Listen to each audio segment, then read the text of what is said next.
नमस्कार, आप देख रहे हैं खबरें दमदार यूपी की। और यूपी से जुड़ी और पूरे देश से जुड़ी सबसे बड़ी खबर इस वक्त की आ रही है दिल्ली से।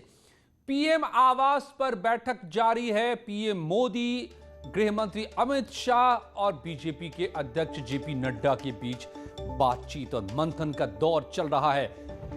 अटकलें फेरबदल की लगाई जा रही हैं। केंद्रीय मंत्रिमंडल में 48 घंटे में पीएम और जेपी नड्डा की यह दूसरी बैठक है। केंद्रीय मंत्रियों के काम की हो रही है समीक्षा, यह भी बताया जा रहा है सूत्रों के हवाले से। और गुरुवार को भी मंत्रियों के काम की हुई थी समीक्षा, तो तमाम मंत्रियों के कामकाज को भी खंगाला जा रहा है और फेरबदल के कयास लग रहे हैं। और इसीलिए इतनी हाई लेवल मीटिंग्स लगातार दिल्ली में जारी है सिलसिला। अनूप गुप्ता हमारे संवाददाता मेरे साथ जुड़ गया। अनूप, तो एक और ये जो बैठक बड़ी चल रही है, क्या बातें, क्या केंद्रीय मंत्रिमंडल में फेरबदल हो सकता है क्या? देखिए, आपको बता दूं कि तकरीबन ये 1 घंटे से ज्यादा वक्त से ये बैठक चल रही है। जो सूत्र बता रहे हैं कि ये हाई लेवल बैठक है और अब पिछले 48 घंटों में या यूं कहें 24 घंटों में जेपी नड्डा की ये दूसरी बैठक है प्रधानमंत्री नरेंद्र मोदी के साथ। जो सूत्र बता रहे हैं उनके मुताबिक जो है वो केंद्रीय जो मंत्रिमंडल के सहयोगी हैं उनके काम की समीक्षा की जा रही है। इसके अलावा कुछ ऐसे मंत्रालय हैं जिनके काम की समीक्षा की जा रही है जो सीधे जनता से जुड़े हुए मंत्रालय हैं। और पार्टी आगे बहुत सारे कार्यक्रम, बीजेपी बहुत सारे कार्यक्रम चलाने वाली है आने वाले दिनों में। तो एक तरह से एक समीक्षा बैठक है, अपने केंद्रीय मंत्रियों के कामकाज की समीक्षा है। उसके कामकाज को लेकर पार्टी जो है वो जमीन तक जाना चाहती है। दूसरी तरफ जो उनके सहयोगी पार्टी है। अच्छा अनूप, एक चीज बता दीजिए ना, हमारे लिए सबसे काम की बात ये बता दीजिए। यूपी के लोग ये समझना चाह रहे होंगे कि क्या आपको लग रहा है कहीं से कोई ऐसी भनक मिल रही है कि यूपी के भी मिनिस्टर कोई दिखाई दे सकते हैं, यूपी का कोई नया चेहरा दिखाई दे सकता है क्या? बिल्कुल, देखिए अटकलों का बाजार गर्म है और ये कहा जा रहा है कि संभावना जताई जा रही है कि मंत्रिमंडल का विस्तार होगा। और मंत्रिमंडल का विस्तार होगा तो संभावना है कि उत्तर प्रदेश और उत्तराखंड के कुछ नए चेहरे भी आपको मंत्रिमंडल में देखने को मिल जाए। क्योंकि देखिए उत्तर प्रदेश और उत्तराखंड में चुनाव है, ऐसे में जाहिर सी बात है। और आपको बता दूं अजय कि इसमें एक और चीज होगा कि जो उत्तर प्रदेश से जो मंत्री हैं अभी उनका ओहदा भी बढ़ाया जाएगा। तो ये तमाम चीजें हैं जो जिस पर जो है लगातार हमारी नजर बनी हुई तो है। मैं आपसे फिर अपडेट लूंगा अनूप, जैसे ही आपके पास कुछ खबर साफ होकर आती है सामने। लेकिन बड़ी बैठक इस वक्त चल रही है, उसमें उम्मीद और कयास इस बात के कि यूपी सेंट्रल कैबिनेट में यूपी का कद बढ़ सकता है। और यूपी के सीएम योगी आदित्यनाथ 2 दिन के दिल्ली दौरे पर हैं। कल से ही सीएम योगी एक के बाद एक ताबड़तोड़ बैठकें कर रहे हैं। कल गृह मंत्री अमित शाह के साथ बैठक की शुरुआत हुई। सिलसिला आज भी चला। राष्ट्रपति रामनाथ कोविंद पर जाकर यह खत्म हुआ। 4 तस्वीरें हम आपको दिखा रहे हैं। 2 दिन के दिल्ली दौरे के दौरान सीएम योगी तमाम दिग्गजों से जो उनकी मुलाकात हुई है। सबसे पहले आज की बात करें तो पीएम मोदी से मिले और 1.5 घंटे तक बातचीत हुई। फिर उसके बाद बीजेपी के राष्ट्रीय अध्यक्ष जेपी नड्डा से भी मिले। 1.25 घंटे तक मंथन चला। नड्डा से मिलने के बाद सीएम राष्ट्रपति से मिलने पहुंचे और कल गृह मंत्री अमित शाह से भी हो चुकी थी मुलाकात। सूत्रों के मुताबिक सीएम योगी के मिशन 2022 को लेकर ये तमाम नेताओं से मंथन का दौर चला। विस्तार से चर्चा हुई है। सीएम योगी आदित्यनाथ ने आज प्रधानमंत्री नरेंद्र मोदी से उनके घर पर मुलाकात की। सीएम योगी यूपी भवन से पीएम आवास पहुंचे और करीब 11:15 बजे पीएम मोदी से उनकी बातचीत शुरू हुई। ये बैठक करीब 1.5 घंटे तक चली। पीएम मोदी से मुलाकात के बाद सीएम योगी ने ट्वीट कर कहा, आज आदरणीय प्रधानमंत्री मोदी जी से नई दिल्ली में शिष्टाचार भेंट एवं मार्गदर्शन प्राप्ति का सौभाग्य प्राप्त हुआ। अपनी व्यस्ततम दिनचर्या से भेंट के लिए समय प्रदान करने व आत्मीय मार्गदर्शन करने हेतु आदरणीय प्रधानमंत्री जी का हृदय तल से आभार। पीएम से मुलाकात के बाद सीएम योगी ने बीजेपी अध्यक्ष जेपी नड्डा से उनके आवास पर मुलाकात की। जेपी नड्डा से मुलाकात के बाद सीएम योगी ने ट्वीट कर कहा, आज आदरणीय राष्ट्रीय अध्यक्ष श्री जेपी नड्डा जी से नई दिल्ली में शिष्टाचार भेंट कर विभिन्न विषयों पर उनका मार्गदर्शन प्राप्त किया। अपनी व्यस्त दिनचर्या से मुझे समय प्रदान करने के लिए आदरणीय अध्यक्ष जी का कोटिशहर आभार। सूत्रों के मुताबिक सीएम योगी की मिशन 2022 को लेकर विस्तार से चर्चा हुई। पार्टी ने 2022 विधानसभा चुनाव के लिए कमर कस ली है। इससे पहले कल सीएम योगी ने गृह मंत्री अमित शाह से मुलाकात की थी। इसके अलावा वीके सिंह, सत्यपाल सिंह और हाल में ही पार्टी में शामिल हुए जितिन प्रसाद से भी सीएम योगी ने मुलाकात की थी। और राष्ट्रपति से मुलाकात के बाद सीएम योगी लखनऊ के लिए रवाना हो गए हैं। इस बीच सीएम योगी ने एक ट्वीट किया और राष्ट्रपति से मुलाकात की तस्वीरें भी साझा की और लिखा है कि माननीय राष्ट्रपति आदरणीय श्री रामनाथ कोविंद जी से आज राष्ट्रपति भवन नई दिल्ली में शिष्टाचार भेंट की। अपना अमूल्य समय प्रदान करने के लिए आदरणीय राष्ट्रपति जी का हृदय तल से आभार। तो टॉप लीडरशिप सबसे मुलाकात कल से लेकर आज तक 4 बड़ी मुलाकातें। इसके अलावा भी कई नेता आए बीजेपी के मिलने सीएम योगी से कल, लेकिन जो 4 बड़ी मुलाकातें उनमें से आज एक जो आखिरी मुलाकात थी वो थी राष्ट्रपति रामनाथ कोविंद से। तस्वीरें उसी की इस वक्त आप देख रहे हैं। तो दिल्ली में ताबड़तोड़ बैठकों का सिलसिला जारी है। इस पर विपक्ष ने अब निशाना साध दिया है। एक तरफ अखिलेश ने महंगाई को लेकर हमला बोला है, तो दूसरी तरफ कांग्रेस ने कहा है कि जनता की नहीं बीजेपी को इलेक्शन की चिंता है। एसपी अध्यक्ष अखिलेश यादव ने ट्वीट कर बीजेपी पर निशाना साधा है। अखिलेश ने अपने ट्वीट में लिखा है, इधर बेकारी बेरोजगारी रिकॉर्ड तोड़ रही है, उधर महंगाई कमर तोड़ रही है। ना मनरेगा में काम है, ना स्किल मैपिंग का कहीं अता पता है और ना ही इन्वेस्टमेंट मीट के निवेश का। व्यापार, कारोबार, दुकानदारी, कारीगरी सब ठप है। बंदरबांट में उलझी भाजपा सरकार से जनता को कोई उम्मीद भी नहीं है।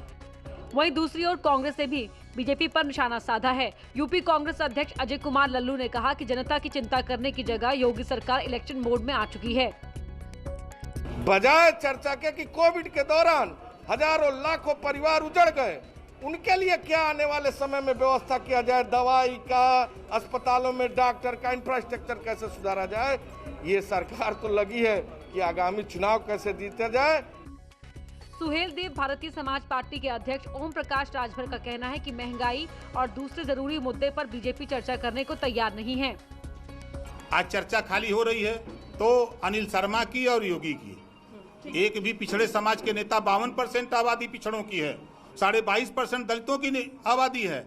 इनके कोई नेता नहीं है, ये खाली वोट दिलाने के ठेकेदार वहां बैठे हैं।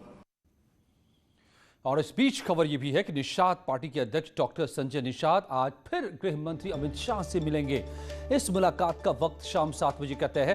कल भी संजय निषाद ने अमित शाह से मुलाकात की थी। आज एक बार फिर ये बैठक होने जा रही है।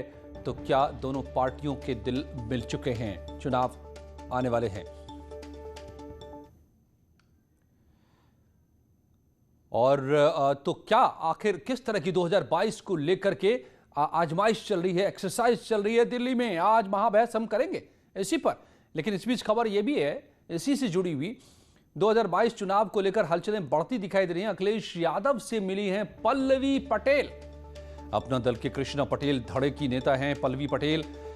कृष्णा पटेल का संदेश लेकर अखिलेश से मिली हैं पल्लवी पटेल।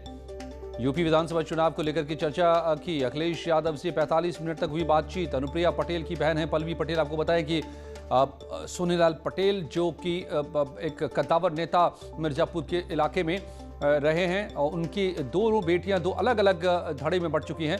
अब ये दूसरा गुट है। एक अनुप्रिया पटेल का ग्रुप है अपना दल एस जो बीजेपी के साथ है, और ये दूसरा धड़ा कृष्णा पटेल ग्रुप जो है वो उसकी नेता है पल्लवी पटेल, जो जाहिर है अखिलेश से मिली है। तो हो सकता है कि दोनों पार्टियों के बीच गठजोड़ हो।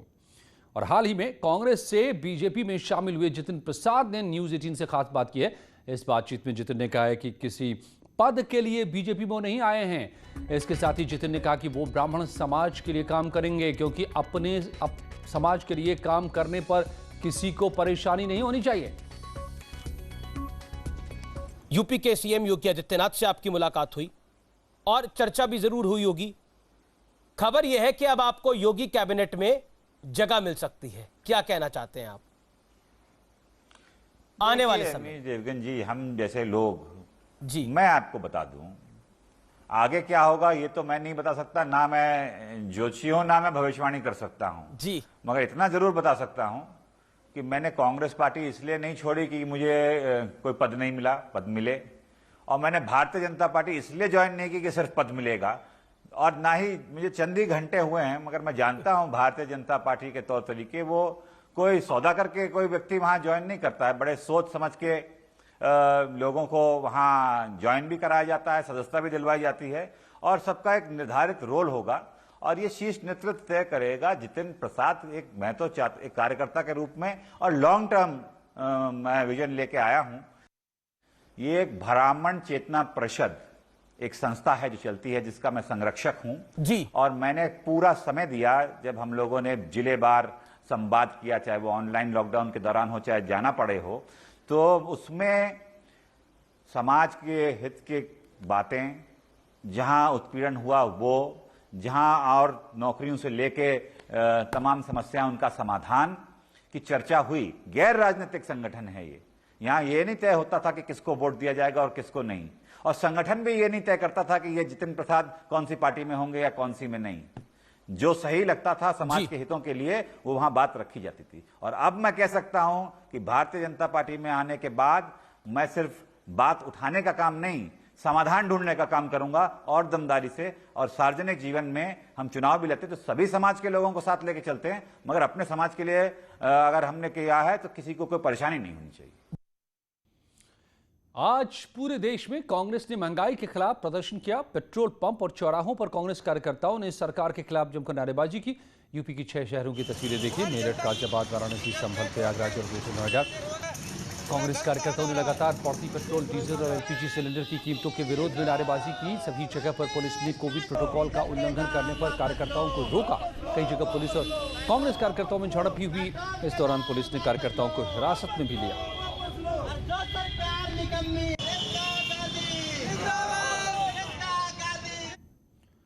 और महंगाई के खिलाफ प्रदर्शन के दौरान पुलिस ने लखनऊ में यूपी कांग्रेस के अध्यक्ष अजय कुमार लल्लू को उनके घर में ही नजरबंद किया।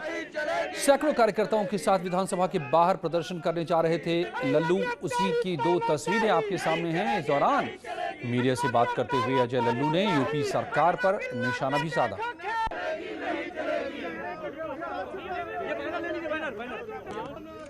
जिस तरीके से आप प्रदर्शन करने जा रहे थे, आपको रोक लिया गया है, कैसे देखते हैं इसको आप?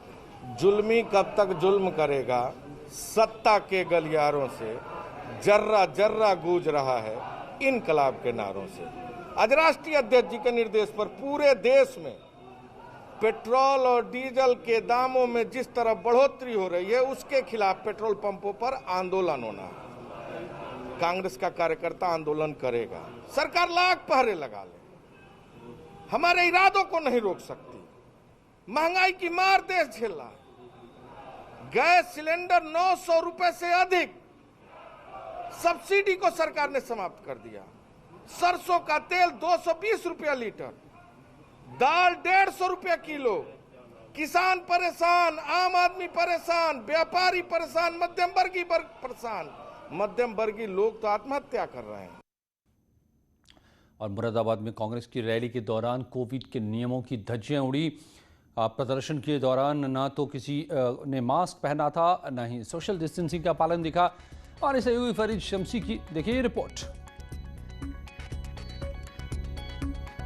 कांग्रेस के कार्यकर्ता यहाँ पर हैं, सोशल डिस्टेंसिंग की धज्जियां उड़ाई जा रही हैं, मास्क भी बहुत कम लोग लगाए हुए हैं।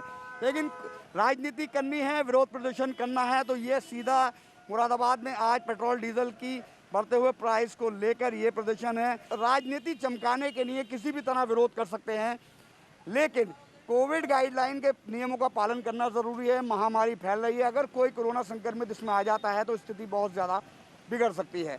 वीडियो जर्नलिस्ट पीयूष शर्मा के साथ फरीद शमसी, न्यूज़ 18 मुरादाबाद।